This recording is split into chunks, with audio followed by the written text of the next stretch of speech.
Olá, tudo bem? Vamos estudar a Bíblia? Eu sou o pastor Emailson e estou aqui mais uma vez para convidar você e toda a sua família para juntos estudarmos a palavra do nosso Deus. Então convide aí todo mundo, pegue a sua Bíblia e vamos continuar essa jornada de estudo sobre as 7 igrejas do Apocalipse. Já estudamos o capítulo 1, onde fizemos uma introdução geral às 7 igrejas, em relação à visão que João teve de Jesus glorificado, com algumas de suas características. E agora nós entramos então no capítulo 2 e o capítulo 3, onde vemos o relato às 7 igrejas. Hoje nós vamos estudar sobre a igreja de Tiatira. É uma igreja que traz uma mensagem muito relevante para os nossos dias. E nós vamos estar aqui compartilhando um pouquinho de algumas de seus problemas, a promessa que Deus traz a essa igreja. Então eu convido você a se conectar com a gente, também se conectar com o céu, para podermos então receber a luz de Deus, a sabedoria que a Bíblia nos traz, para então termos uma vida ao lado, uma vida de comunhão com o Pai do céu. Quero pedir você que você continue compartilhando os vídeos que estamos postando aqui, onde nós estamos trazendo essa mensagem de conforto ao nosso coração, nesse momento tão angustiante, esse momento difícil que nós estamos vivendo dessa pandemia. Estamos na nossa casa, mas eu creio que a nossa casa se transformou em uma igreja, porque nós estamos aqui na nossa casa, na sala, no quarto, na varanda, não sei. Na nossa casa agora a nossa casa tem se transformado em uma igreja. Temos adorado a Deus em casa. Não podemos sair para congregar, mas nós entendemos que Deus entra em nosso lar e habita em nosso coração. E estamos aqui lado a lado com o nosso Salvador. Creio que logo, logo nós vamos estar voltando às nossas atividades normais. Vamos estar indo à igreja para adorar nosso Deus junto com os nossos irmãos. Mas enquanto isso, queremos continuar estudando a palavra de Deus, e aqui o livro do Apocalipse tem muito a nos ensinar. Então compartilhe esse vídeo, vá lá, assine o nosso canal, se inscreva, né? Ative o sininho para que você possa receber a notificação dos próximos vídeos, e vamos compartilhar a esperança ao coração daqueles que estão angustiados nesse momento.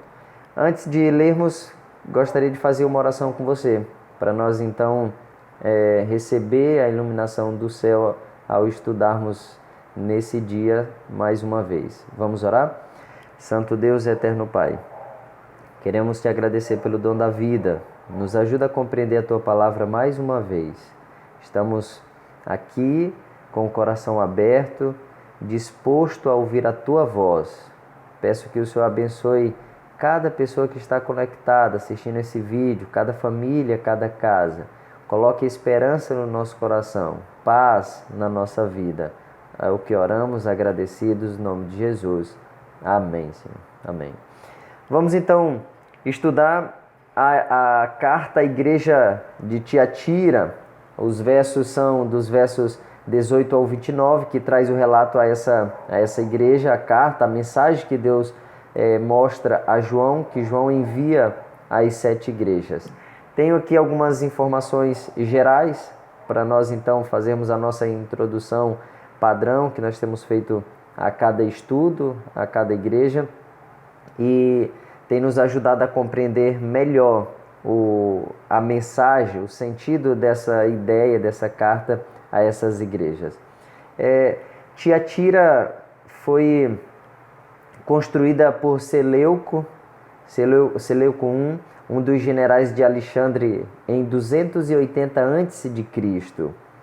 Em outro momento a gente pode falar um pouquinho mais sobre quem eram esses generais, quem eram essas pessoas, mas aqui a ideia principal é nos determos a igreja e a cidade de Tiatira.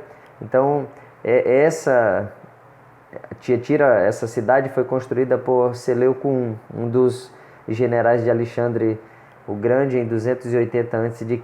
Foi construída com a ideia de ser uma sede de fortificação militar. Essa era a ideia da construção dessa cidade, né?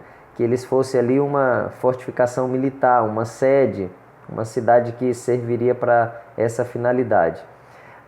O grande problema é que o local não tinha condições naturais suficientes para esse fim, para que fosse então uma fortificação militar. Então a cidade, ao invés de ir por esse lado, de ser uma fortificação, uma sede de fortificação militar, a cidade então se torna uma produtora, uma manufatureira de cobre, bronze, tecidos, especialmente os de cor vermelha, púrpura.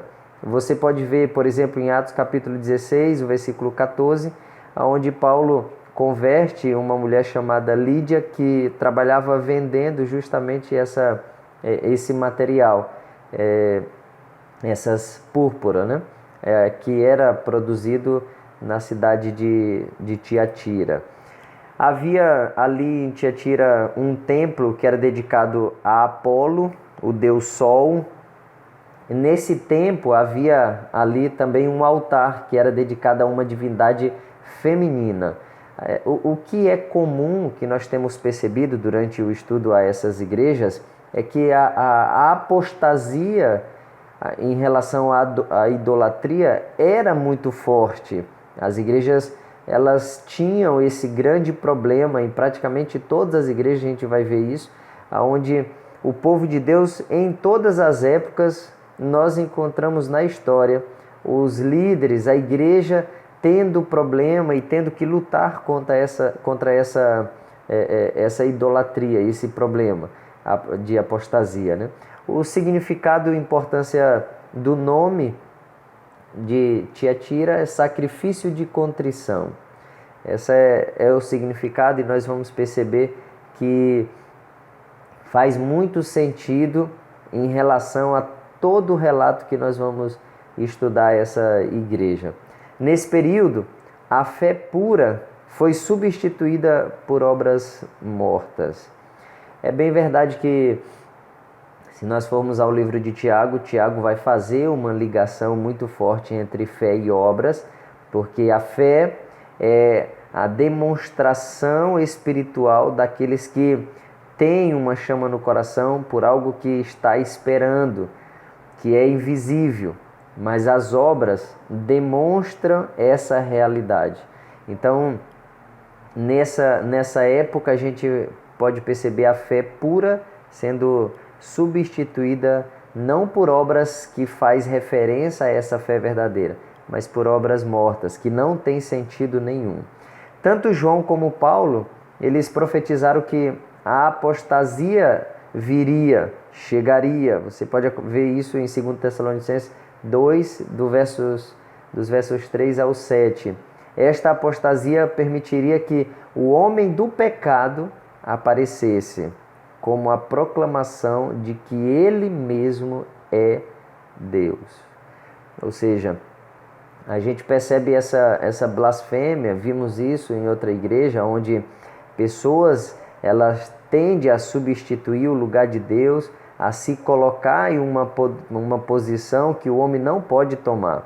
Então a gente vê aqui a igreja, a mensagem dessa igreja apresentando esse problema mais uma vez, de blasfêmia, de apostasia, de idolatria, o povo se distanciando e até mesmo se colocando no lugar de Deus.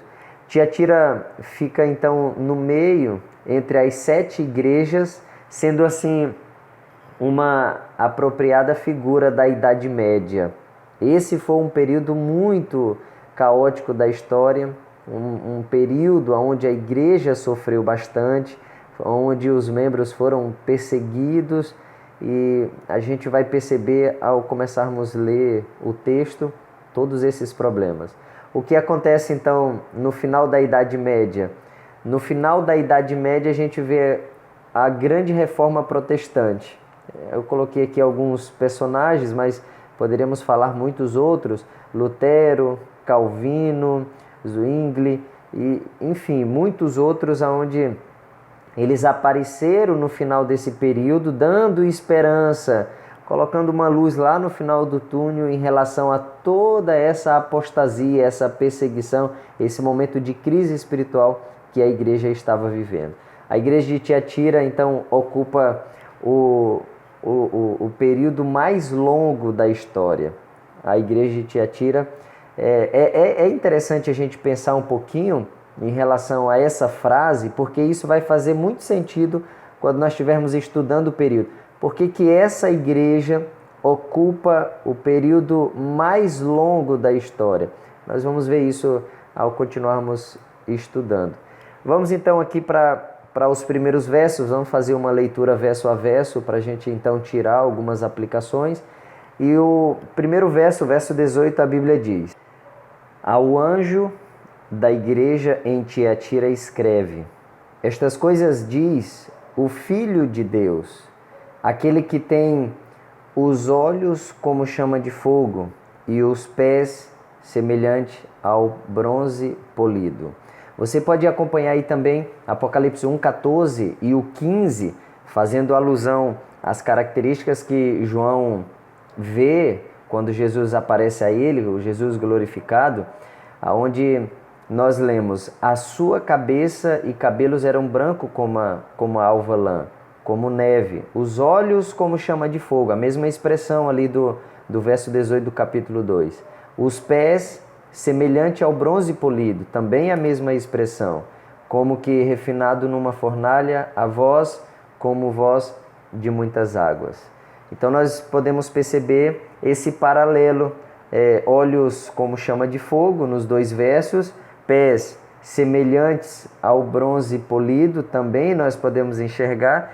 Tem uma característica a mais que a Bíblia apresenta a igreja de Tiatira como o Filho de Deus. Aparece ali a expressão o Filho de Deus. O próximo verso começa então dizendo, mais uma vez, fazendo alusão à sabedoria de Cristo, à presciência de Deus. Conheço as tuas obras, conheço o teu amor, eu conheço a tua fé, eu conheço o teu serviço, eu conheço a tua perseverança, e eu também conheço e reconheço que as tuas últimas obras são mais numerosas do que as primeiras obras. Trazendo ou fazendo algumas pontuações a esses versos, você pode ver o destaque aí, algumas palavras: obras, amor, fé, serviço, perseverança, e também o elogio as obras sendo mais numerosas ou melhores.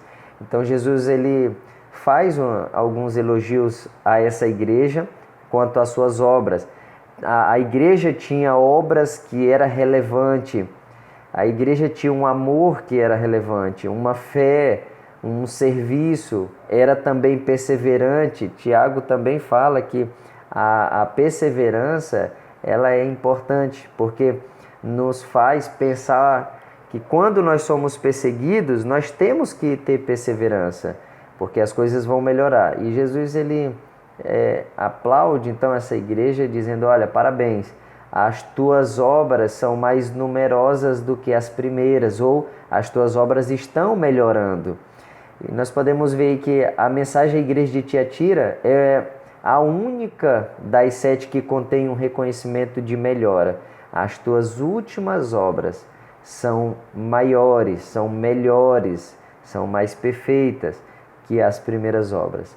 Na versão de Weymouth, diz de forma mais específica: tu tens trabalhado mais arduamente do que no princípio.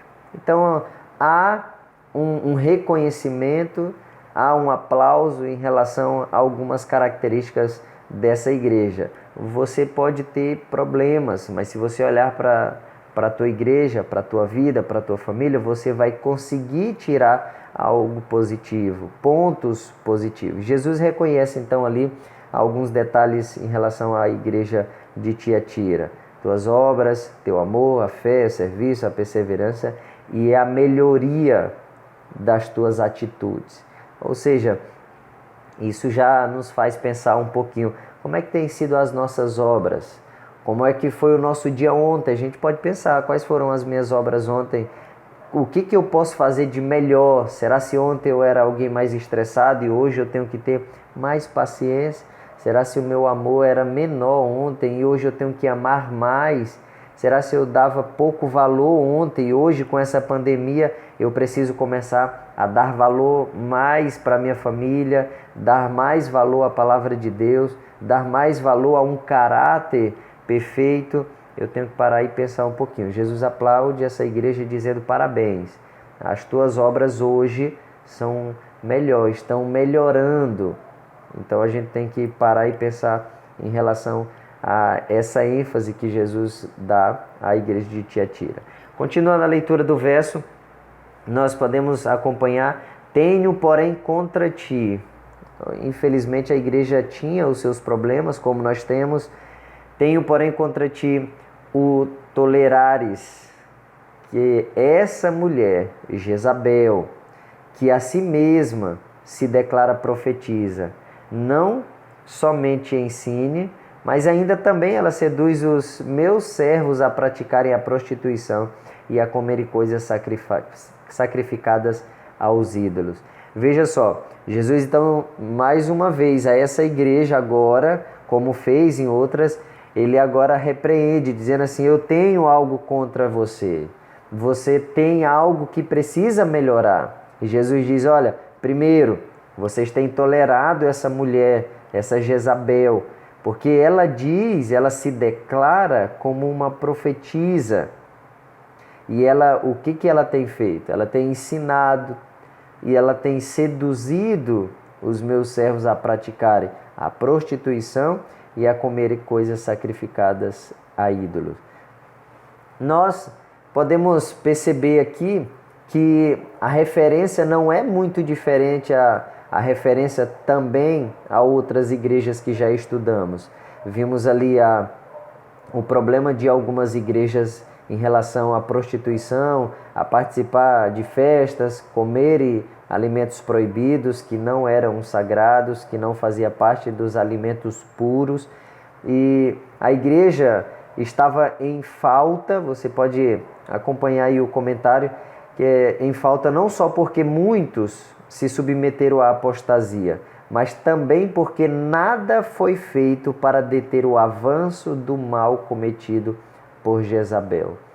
Algumas pessoas, elas têm se omitido, não têm lutado contra essa apostasia. E nós vimos aqui onde o verso deixa muito claro que a igreja sim estava em falta, mas não só porque tinha se submetido, sendo esse um grande problema, mas porque além disso eles nada estavam fazendo para então parar, deter o avanço desses problemas cometido por Jezabel, né? Por essa nomenclatura aí, fazendo referência a Jezabel. Jezabel, então, ela representava, né, essa nomenclatura representava a adoração. Nós vimos que existia um templo, também a falsa adoração em Tiatira.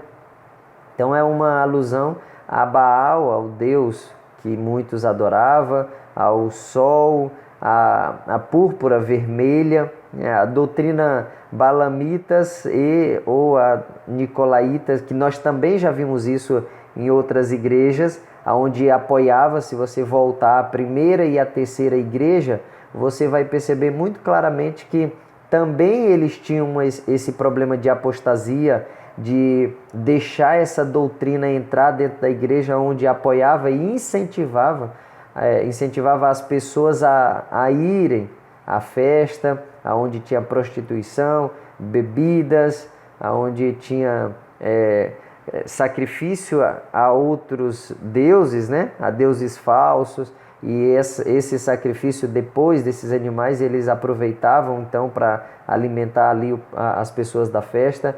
E a ideia é exatamente a mesma, uma apostasia sem limites, sem controle.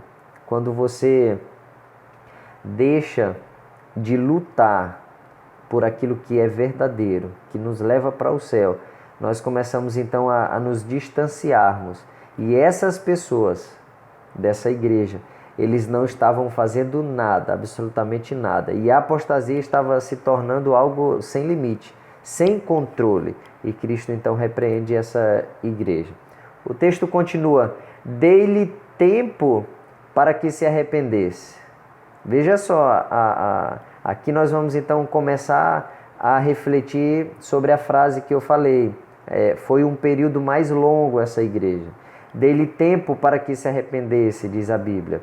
Ela, todavia, não quer arrepender-se da sua prostituição. Eis que a prosto de cama, bem como em grande tribulação, os que com ela adulteraram, caso não se arrependam das obras que ela incita. Matarei os seus filhos, e todas as igrejas conhecerão que eu sou aquele que sonda mentes e corações, e vos darei a cada um segundo as vossas obras. Digo, todavia, a vós outros, os demais de Tiatira, a tantos quantos não têm essa doutrina e que não conheceram, como eles dizem, as coisas profundas de Satanás. Outra carga não jogarei sobre vós. Veja só, os versos que nós acabamos de ler, faz alusão à mensagem que Deus diz: dei-lhe tempo para que se arrependesse. Arrependesse de sua prostituição. É o que o verso está dizendo. Só que, se caso não venham a se arrepender, você pode perceber que a Bíblia diz: matarei os seus filhos, e todas as igrejas conhecerão que eu sou aquele que sonda mentes e coração. Veja bem, a Bíblia ela apresenta uma proposta favorável ao ser humano. Ela apresenta uma proposta de recompensa ao ser humano. Mesmo diante da traição que nós em muitos momentos temos cometido, trocando as coisas de Deus por coisas humanas, trocando a Deus por outras coisas ou por outras pessoas, Deus ainda traz uma proposta favorável ao ser humano. Ele diz: dê-lhe tempo para que se arrependesse. Deus tem dado tempo. Talvez ainda Jesus não tenha voltado porque eu ainda não estou preparado. Talvez seja você que não esteja preparado ainda. E Deus ele tem dito: estou dando tempo. Ele tem dito a cada um dos nossos corações: eu tenho dado tempo. Estou dando tempo para que você possa se arrepender. Talvez essa seja a tua hora, esse seja o teu momento de você olhar para o céu e dizer: Senhor, eu quero dar um basta em tudo que eu tenho feito de errado. Eu quero, a partir de hoje, ser um filho fiel. Quero fazer a tua vontade. Eu quero agora, a partir de agora, ser digno de morar contigo. Nós vimos que, em relação às outras igrejas, Deus sempre traz uma promessa muito saborosa, de nos dar a coroa que tem vida, de nos dar o maná, direito ao céu. Então Deus tem promessas que são favoráveis ao ser humano. Olhando mais a fundo ainda para o verso, nós vimos aí o período de tempo de misericórdia de Deus de 538, começando com o decreto de Justiniano, que deu ao bispo de Roma poder temporal e eclesiástico, foi até 1798, quando o Papa foi preso. Estes dias foram abreviados pela vinda da Reforma. Foi o apelo de Deus. Ela não se arrependeu. Veja bem, Deus ele então faz um apelo a essa igreja para que ela pudesse então se arrepender, mudar de comportamento, e deu também um período de tempo para que essas atitudes de prostituição espiritual fossem finalizadas, fossem mudadas que elas fossem então extinguidas. Então esse período vai de 538, quando a igreja recebe então o poder temporal eclesiástico, que vai até 1798, quando o Papa então é preso e começa-se então uma luz lá no final do túnel. Com a reforma protestante, a gente vê então as coisas mudando, a esperança através da palavra de Deus. Alguns problemas que a gente consegue perceber: a tradição substituiu a Bíblia não era mais o principal, a tradição substitui isso, a voz da igreja, a voz do homem era mais importante, o decreto humano, e isso começa a causar problemas. O Tamid foi violentado, o sacerdote humano ele substituiu o celestial. Então a gente começa a perceber, mais uma vez aqui dentro dessa frase, o homem tomando o lugar de Deus. A pureza apostólica, ela desapareceu.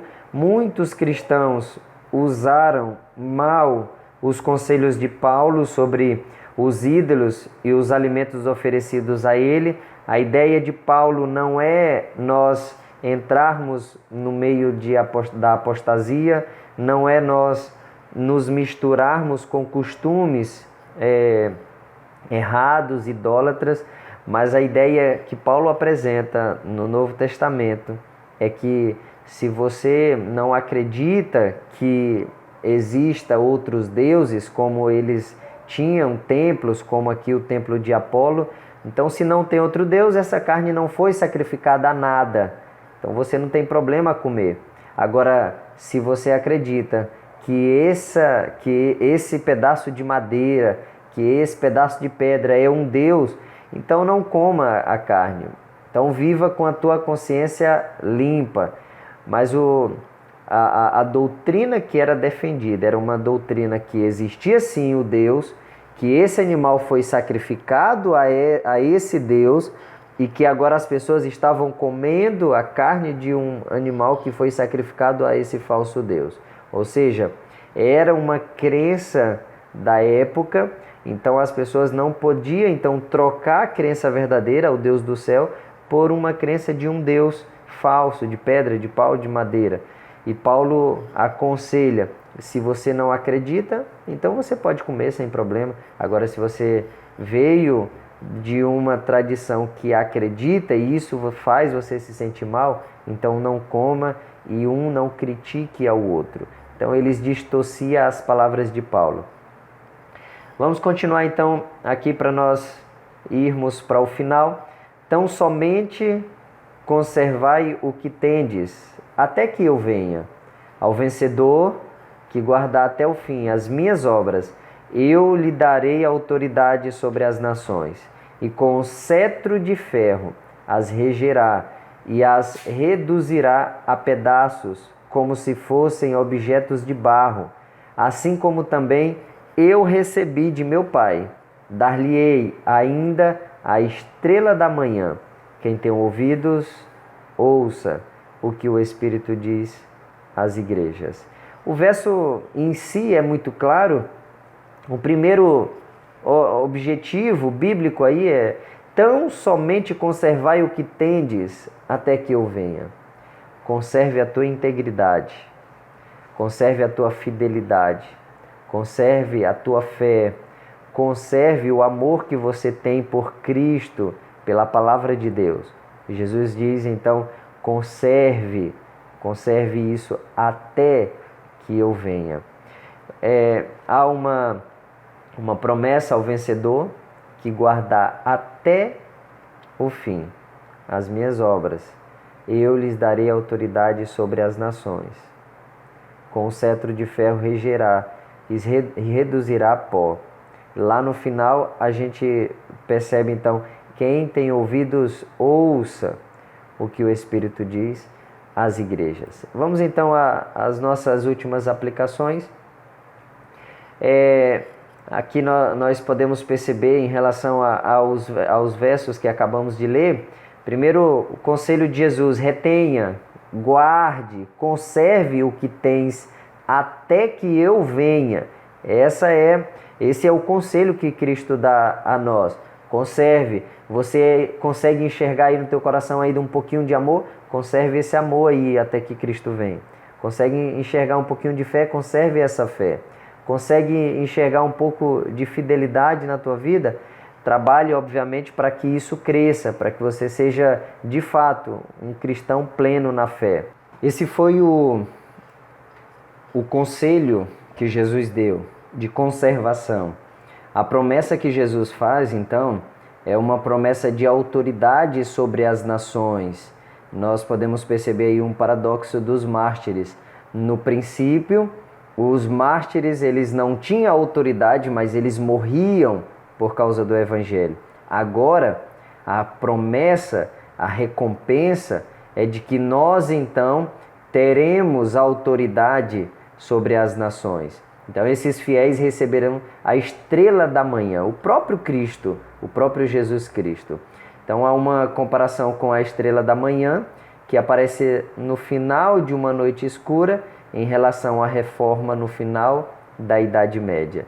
Durante a Idade Média, a igreja muito sofreu por causa do Evangelho. Mas no final, nós vamos perceber então que o povo de Deus julgará ou terá autoridade com o cetro. O cetro, a Bíblia faz uma alusão em relação à vara do pastor, que serviria para castigar também, para orientar, mas também para castigar. Ou seja, o povo de Deus, então, receberá recompensa sobre a sua fidelidade, mas os ímpios receberão o castigo como recompensa. E isso é fantástico, é maravilhoso, porque nós, então, entendemos que no final nós teremos o recebimento da estrela da manhã. Nós vamos ter como recompensa Jesus Cristo ao nosso lado por todos os séculos. Então, quero então mostrar o quadro final para vocês, e aqui a gente então conclui mostrando essa tabela fixa, padrão, que as igrejas apresentam. O período aproximadamente dessa igreja, 1537 a 1560. Se você avaliar aí em relação a todas as igrejas, esse é o maior período. Nós temos aí quase 1000 anos. O período é muito longo. A primeira igreja, arredondando os números, vai do ano 30 ao ano 100, praticamente 70 anos, menos de 100 anos, né? A próxima vai até o ano 313, então praticamente 200 anos de história. A próxima, então, vai até o ano 538, vamos arredondar para 500. Então, nós temos aí também um período curto, mas agora, do ano 537, 538, vai haver uma variação de autor, de escritor para escritor, né? Cada historiador traz o início da história a partir de uma perspectiva, mas a ideia é que é dentro desse período de 530 a 1560, então nós vamos ter aí praticamente 1000 anos de história. Por quê?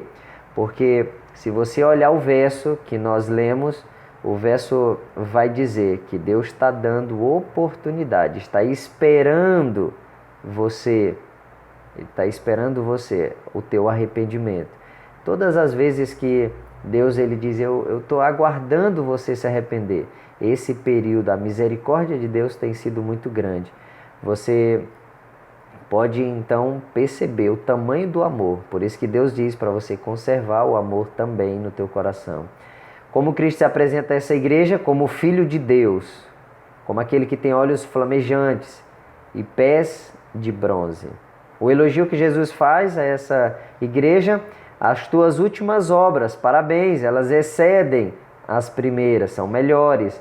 A reprovação, você tem infelizmente tolerado essa mulher, essas obras de prostituição. Não se arrependeram. Ou seja, esse é um grande problema. E é triste, porque nós temos visto pessoas que não têm tomado a decisão do arrependimento. E Deus tem apelado.